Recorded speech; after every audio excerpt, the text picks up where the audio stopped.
Bonjour et bienvenue dans 5 minutes pour Christ. Aujourd'hui, notre enseignement, c'est Non au cœur rebelle, deuxième partie. A tout de suite.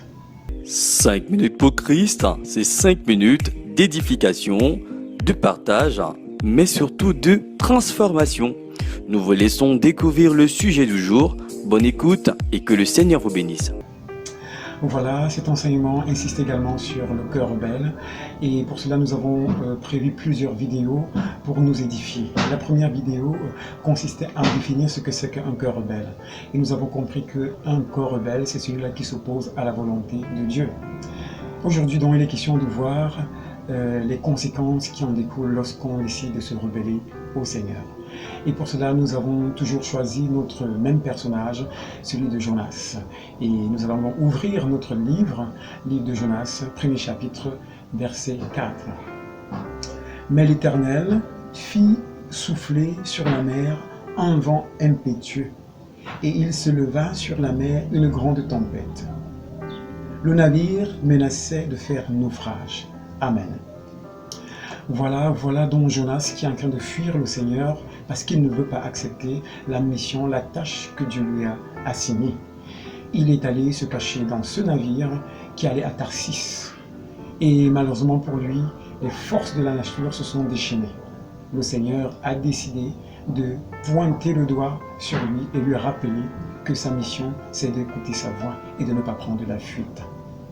Ce cas de Jonas doit nous parler et nous montrer que lorsque nous sommes rebelles à la voix du Seigneur et que nous allons nous réfugier et que nous fuyons, le Seigneur peut utiliser même les forces de la nature pour nous ramener sur le bon et le droit chemin.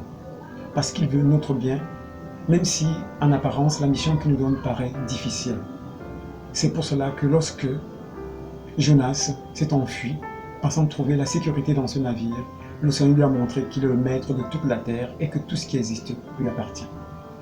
Et si jamais tu étais dans la même situation et que peut-être les mêmes situations étaient en train de t'arriver, pas forcément que la nature est ébranlée, mais tu sens qu'il y a des difficultés, les choses ne vont pas comme tu le souhaiterais, et que peut-être au préalable, le Seigneur t'avait déjà mis en garde de le servir, peut-être ce service qui te demandait, c'est d'abandonner le monde, les fausses compagnies, les mauvaises amitiés, les mauvaises habitudes pour le suivre. Et tu as refusé d'écouter cette voix et tu as décidé de te plonger dans un monde qui t'arrange toi. Je suis sûr que si tu es dans ce cas de figure, aujourd'hui, le Seigneur même te parle. Et tu es même en train de vivre certainement des expériences similaires qui te font te poser la question de savoir qu'est-ce qui se passe réellement dans ta vie. Mais rassure-toi, ce n'est pas que tu es maudit, non. C'est tout simplement parce que tu es rebelle et tu es désobéissant. C'est pour ça que le Seigneur bloque les portes pour toi. Parce qu'il t'a choisi, parce qu'il a pointé le doigt sur toi et parce qu'il t'appelle. Oui, c'est ainsi, lorsque le Seigneur t'a choisi, tu n'as pas d'autre choix que de le suivre. C'est le cas de Jonas.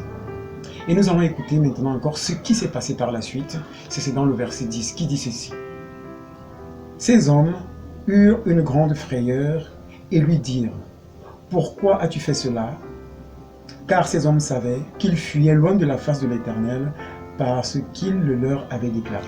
Oui, Jonas allait se cacher, il a fui, mais là-bas, les malheurs sont arrivés à cet endroit où il se trouvait.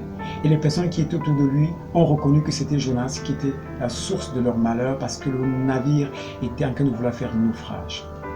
Oui, comme Jonas, il y a des gens comme ça, fuyant la face du Seigneur, sont dans des lieux, dans des endroits, dans des boulots, des activités qu'ils font, qui ne marchent pas.